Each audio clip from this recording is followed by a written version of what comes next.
പലപ്പോഴും ഒരു ഇൻ്റർവ്യൂവിന് പോകുന്ന സമയത്താണ് ടൈ കെട്ടണോ വേണ്ടയോ, ടൈ ഒക്കെ ഔട്ട് ഓഫ് ഫാഷൻ ആയില്ലേ, പല കാര്യങ്ങളും നമ്മുടെ മനസ്സിൽ കൺഫ്യൂഷനായിട്ട് വരുന്നത്. ഇതിനെ പറ്റിയിട്ട് നമ്മുടെ കഴിഞ്ഞ വീഡിയോന് താഴെ വന്ന കമൻറ്റുകൾ അതിന് ഉദാഹരണമാണ് കേട്ടോ. ഇപ്പോൾ നിങ്ങൾ സ്ക്രീനിൽ കാണുന്നത് പോലെ ഒരുപാട് പേര് ചോദിച്ച ചോദ്യങ്ങളാണ്. ടൈ ഒക്കെ ഔട്ട് ഓഫ് ഫാഷൻ ആയില്ലേ, നിർബന്ധമാണോ, എന്താണ് ഒരു അഭിപ്രായം എന്നുള്ളത്. നിങ്ങൾക്ക് ഈ കാര്യത്തിൽ സംശയമുണ്ടെന്നുണ്ടെങ്കിൽ നമ്മൾ ഈ വീഡിയോയിൽ പറയാൻ പോകുന്നത് ഏതൊക്കെ ജോലിക്കാണ് നിങ്ങൾ ടൈ കെട്ടേണ്ടത്, ഏതൊക്കെ ജോലിക്കാണ് നിങ്ങൾ ടൈ കെട്ടാതെ പോകേണ്ടത്, ടൈ കെട്ടുന്നത് കൊണ്ടുള്ള ഗുണങ്ങൾ എന്തൊക്കെയാണ്, ടൈ കെട്ടാതെ പോകേണ്ട സാഹചര്യങ്ങൾ ഏതൊക്കെയാണ്, ഇത്തരത്തിലുള്ള പോയിന്റുകളാണ്. അപ്പോൾ നിങ്ങളൊരു ജോലി മാറാൻ ആഗ്രഹിക്കുന്ന ആളാണ്, അല്ലെങ്കിൽ ജോലിക്ക് ട്രൈ ചെയ്യുന്ന ഒരാളാണെന്നുണ്ടെങ്കിൽ തീർച്ചയായിട്ടും ഈ വീഡിയോയിൽ പറയാൻ പോകുന്ന കാര്യങ്ങൾ നിങ്ങൾക്ക് യൂസ്ഫുൾ ആയിരിക്കും. എൻ്റെ പേര് Shiju Thomas. Welcome to this YouTube channel. ഒറ്റ വാചകത്തിൽ ടൈ കെട്ടണോ വേണ്ടയോ എന്ന് ചോദിച്ചു കഴിഞ്ഞാൽ അതിന് മറുപടിയായിട്ട് ഇങ്ങനെയാണ് പറയുക: ഇൻഡസ്ട്രി, ജോബ്, പ്രൊഫഷൻ ഇതിനൊക്കെ ഡിപ്പെൻഡ് ചെയ്ത് നിങ്ങൾക്ക് തന്നെ തീരുമാനിക്കാവുന്നതാണ് ടൈ ആ ഇൻ്റർവ്യൂവിന് കെട്ടണോ വേണ്ടയോ എന്ന്. 3 കാര്യങ്ങൾ ഡിപ്പെൻഡ് ചെയ്തിട്ടാണ് ടൈ കെട്ടണമെന്ന് നമ്മൾ തീരുമാനിക്കുന്നത്. ഒന്നാമത്തേതാണ് ഫോർമൽ ഇൻഡസ്ട്രീസ്. ഉദാഹരണം പറയുകയാണെന്നുണ്ടെങ്കിൽ law, finance, corporate, sales and marketing, അത്തരത്തിലുള്ള കാര്യങ്ങളിൽ വരുന്ന സമയത്ത് നിർബന്ധമായിട്ടും നിങ്ങൾ ടൈ കെട്ടിയിരിക്കണം.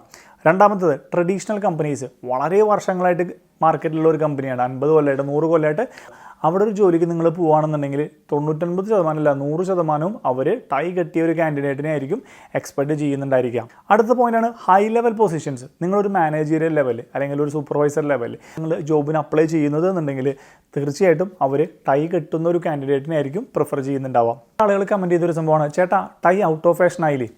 യെസ്, ചില സാഹചര്യങ്ങളിൽ ചില ഇൻഡസ്ട്രികളിൽ തീർച്ചയായിട്ടും ടൈ ഔട്ട് ഓഫ് ഫാഷൻ ആയിട്ടുണ്ട്. ഒന്നാമത്തേത് കാഷ്വൽ ഇൻഡസ്ട്രീസ്. ഉദാഹരണം പറയുകയാണെങ്കിൽ tech, creative field, startup companies. ഇത്തരം കമ്പനികളിൽ നിങ്ങൾ ജോലിക്ക് പോകുകയാണെന്നുണ്ടെങ്കിൽ ടൈ കെട്ടണമെന്നില്ല, നിർബന്ധമൊന്നുമില്ല. അവർ നിങ്ങൾ ടൈ കെട്ടിയിട്ട് എക്സ്പെക്ട് ചെയ്യുന്നുമില്ല. അടുത്തതാണ് modern companies, entry level roles. ഉദാഹരണം പറയുകയാണെങ്കിൽ നിങ്ങളൊരു അഡ്മിനിസ്ട്രേറ്റർ, റിസപ്ഷനിസ്റ്റ്, അല്ലെങ്കിൽ ഓഫീസ് ബോയ്, അല്ലെങ്കിൽ ഒരു നോർമൽ അഡ്മിൻ സ്റ്റാഫ്, അത്തരത്തിലുള്ള മേഖലയിൽ ജോലിക്കാണ് പോകുന്നതെന്നുണ്ടെങ്കിൽ നിർബന്ധം ഉള്ള കാര്യമല്ല ടൈ കെട്ടണമെന്നുള്ളത്. പക്ഷേ അഗെയിൻ ആ ഒരു കമ്പനി ഭയങ്കര പരമ്പരാഗതമായ കമ്പനിയാണെന്നുണ്ടെങ്കിൽ നിങ്ങൾ തന്നെ ചിന്തിച്ചിട്ട് കൺസിഡർ ചെയ്യേണ്ട ആവശ്യമുണ്ട് കേട്ടോ. ആളുകൾക്കും ടൈ കെട്ടുന്നത് കൊണ്ടുള്ള ഗുണങ്ങൾ എന്തൊക്കെയാണ് എന്നുള്ള കാര്യത്തിൽ സംശയമുണ്ടോ അല്ലേ? ഞാൻ ടൈ കെട്ടിയാൽ എനിക്ക് എന്തൊക്കെ അഡ്വാൻറ്റേജസ് ആണ് കിട്ടാൻ പോകുന്നത്? ഒന്നാമത്തേതാണ് പ്രൊഫഷണലിസം എന്ന് പറയുന്നത്. അതായത് ടൈ എന്ന് പറയുന്ന ഒരു സാധനം റെപ്രസെൻറ്റ് ചെയ്യുന്നത് ഈ ഒരു വ്യക്തി, ഈ ഒരു കാൻഡിഡേറ്റ് ഭയങ്കര പ്രൊഫഷണൽ അപ്രോച്ചുള്ള ഒരു കാൻഡിഡേറ്റ് ആണ് എന്ന് നമ്മൾ തന്നെ മറ്റുള്ള ആൾക്കാരോട് വിളിച്ച് പറയുന്ന രീതിയിലുള്ള ഒരു സംഭവമാണ് നമ്മൾ ടൈ പ്രോപ്പറായിട്ട് കെട്ടിയിട്ട് പോവുകയാണെങ്കിൽ സംഭവിക്കുന്നത്. അപ്പോൾ പ്രൊഫഷണലിസം നിങ്ങൾക്ക് ഹൈലൈറ്റ് ആക്കണമെന്നുണ്ടെങ്കിൽ തീർച്ചയായിട്ടും നല്ലൊരു ടൈ വൃത്തിയിൽ കെട്ടിപ്പോകുന്നത് തീർച്ചയായിട്ടും യൂസ്ഫുൾ ആയിരിക്കും. രണ്ടാമതാണ് ഫസ്റ്റ് ഇംപ്രഷൻ എന്ന് പറയുന്നത്. എന്താണ് ഫസ്റ്റ് ഇംപ്രഷൻ? ഒരു ഉദാഹരണം പറയുകയാണെന്നുണ്ടെങ്കിൽ 10 കാൻഡിഡേറ്റ്സ് ഇൻ്റർവ്യൂവിന് വന്നിട്ടുണ്ടെന്ന് കരുതുക. അതിൽ 7 ആളുകൾ ടൈ കെട്ടാതെയും 3 ആളുകൾ ടൈ കെട്ടിയിട്ടുമാണ് വന്നതെന്ന് കരുതുക. അപ്പോൾ ഈ 10 പേരെ കമ്പയർ ചെയ്ത് നോക്കുമ്പോൾ ആ 3 പേർക്ക് ഒരു അഡ്വാൻറ്റേജ് ഉണ്ട്. കാരണം അവരെന്നെ ഫസ്റ്റ് കാണുന്ന സമയത്ത് തന്നെ ഇൻ്റർവ്യൂ ചെയ്യുന്ന ആളുകൾക്ക് മറ്റ് 7 പേരെക്കാളും കുറച്ചും കൂടി അട്രാക്റ്റീവായിട്ട് തോന്നാനായിട്ട് സാധ്യതയുണ്ട് കേട്ടോ. നാലാമത്തേതാണ് കോൺഫിഡൻസ് ബൂസ്റ്റ് എന്ന് പറയുന്നത്. ഉദാഹരണം പറഞ്ഞുതരാം. നിങ്ങളൊരു ഇൻ്റർവ്യൂവിന് ചെല്ലുന്ന സമയത്ത് നിങ്ങൾ ടൈ കെട്ടാതെയാണ് പോകുന്നത്. അവിടെ നിങ്ങൾ ചെല്ലുന്ന സമയത്ത് ഒരുപാട് മറ്റ് കാൻഡിഡേറ്റ്സ് അവിടെ വെയിറ്റ് ചെയ്തിരിക്കുന്നുണ്ടെങ്കിൽ നിങ്ങൾ നോക്കുന്ന സമയത്ത് ഭൂരിഭാഗം കാൻഡിഡേറ്റ്സും ടൈ എല്ലാം കെട്ടി നല്ല പ്രൊഫഷണൽ ഡ്രസ്സിങ്ങോട് കൂടിയിട്ടാണ് അവിടെ ഇൻ്റർവ്യൂവിന് വന്നിരിക്കുന്നത്. നമ്മൾ ടൈ കെട്ടാതെയാണ് പോകുന്നതെന്നുണ്ടെങ്കിൽ നിങ്ങൾക്ക് ഉണ്ടാകുന്ന ഒരു കോൺഫിഡൻസ് ലെവൽ ആലോചിച്ച് നോക്കുക. നിങ്ങൾ വളരെ ലോ കോൺഫിഡൻസ് ലെവൽ നിൽക്കുന്നുണ്ടാവുക. നേരെ മറിച്ച് നിങ്ങൾ ഇൻ്റർവ്യൂവിന് പോകുന്ന സമയത്ത് ബാക്കി ആരും ടൈ കെട്ടിയിട്ടില്ല, നിങ്ങൾ മാത്രം പ്രൊഫഷണൽ ഡ്രസ്സ് ചെയ്ത പോലെ നല്ല വൃത്തിയിൽ ടൈ കെട്ടി ചെല്ലുമ്പോൾ നിങ്ങൾക്ക് കിട്ടുന്ന ഒരു പോസിറ്റീവ് ബൂസ്റ്റ് അല്ലെങ്കിൽ നിങ്ങൾക്ക് കിട്ടുന്ന ഒരു കോൺഫിഡൻസ് ലെവൽ എന്ന് പറഞ്ഞു കഴിഞ്ഞാൽ തീർച്ചയായിട്ടും അത് വളരെ കൂടുതലായിരിക്കും കേട്ടോ. അടുത്ത പോയിന്റാണ് കേട്ടോ അറ്റൻഷൻ ടു ഡീറ്റെയിൽ. എന്താണ് അറ്റൻഷൻ ടു ഡീറ്റെയിൽ?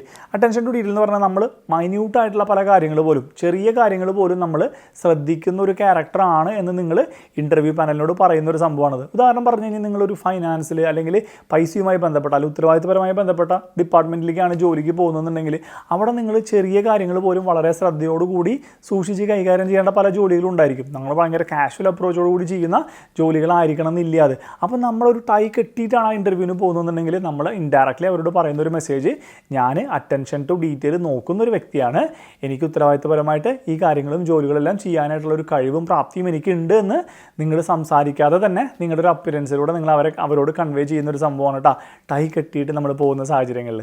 ഏതൊക്കെ ജോലി മേഖലകളിലാണ് നിങ്ങൾക്ക് ടൈ കെട്ടേണ്ടതെന്ന് സംശയമുണ്ടെങ്കിൽ ഉദാഹരണം പറഞ്ഞുതരാം.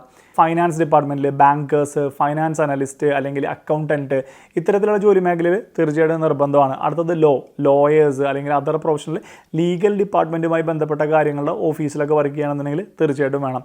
കോർപ്പറേറ്റ് റോൾസ്, നിങ്ങളൊരു എക്സിക്യൂട്ടീവ് പൊസിഷനിലാണ് അല്ലെങ്കിൽ ഒരു മാർക്കറ്റിംഗ് ഡിപ്പാർട്ട്മെൻറ്റിലാണ്, മാനേജീരിയൽ ലെവലാണ്, ഒരു പ്രൊഫഷണൽ എക്സിക്യൂട്ടീവ് ആയിട്ടാണ് നിങ്ങൾ വർക്ക് ചെയ്യുന്നുണ്ടെങ്കിൽ തീർച്ചയായിട്ടും നിങ്ങൾ ടൈ കെട്ടി തന്നെ പോകണം. സെയിൽസ് ആൻഡ് മാർക്കറ്റിംഗ്, നിങ്ങൾ നോർമലി എല്ലാ കോർപ്പറേറ്റ് വേൾഡുകളും എക്സ്പെക്ട് ചെയ്യുന്നത് ഒരു സെയിൽസ് എംപ്ലോയി അല്ലെങ്കിൽ ഒരു മാർക്കറ്റിംഗ് എംപ്ലോയി എന്ന് പറഞ്ഞു കഴിഞ്ഞാൽ അവരുടെ കമ്പനീനെ റെപ്രസെൻറ്റ് ചെയ്യുന്ന ഒരു വ്യക്തി. മാർക്കറ്റിൽ അയാൾ പോയി കഴിഞ്ഞാൽ അയാളാണ് അവരുടെ കമ്പനീനെ റെപ്രസെൻറ്റ് ചെയ്ത് പ്രവർത്തിക്കുന്നത്. അപ്പോൾ അയാൾ എത്ര വൃത്തിയിൽ പ്രൊഫഷണലോട് കൂടിയിട്ട് ഡ്രസ്സ് ചെയ്യണമെന്ന് കമ്പനിക്ക് ഒരു എക്സ്പെക്ടേഷൻ തീർച്ചയായിട്ടും ഉണ്ടായിരിക്കും. ഹോസ്പിറ്റാലിറ്റി മാനേജ്മെൻറ്റ് ഉദാഹരണം പറയുകയാണെങ്കിൽ ഹോട്ടൽസ്, ഫോർമൽ ഇവൻറ്റ്സ് മാനേജ്മെൻറ്റ്, അത്തരത്തിലുള്ള കാര്യങ്ങളിലൊക്കെ വർക്ക് ചെയ്യുന്ന ആളുകളാണെന്നുണ്ടെങ്കിലും തീർച്ചയായിട്ടും പ്രൊഫഷണൽ ഒരു ലുക്കിന് വേണ്ടിയിട്ട് ടൈ കെട്ടുന്നത് നിർബന്ധമായിരിക്കും കേട്ടോ. അപ്പോൾ ഇത്രയും പോയിന്റുകൾ പറഞ്ഞതിൽ നിന്ന് നിങ്ങൾ ആഗ്രഹിക്കുന്ന ജോലി അല്ലെങ്കിൽ നിങ്ങൾ അറ്റൻഡ് ചെയ്യാൻ പോകുന്ന ഇൻ്റർവ്യൂ, നിങ്ങൾ അപ്ലൈ ചെയ്യുന്ന ജോലി ഏതാണെന്ന് നിങ്ങൾ കാറ്റഗറൈസ് ചെയ്യണം.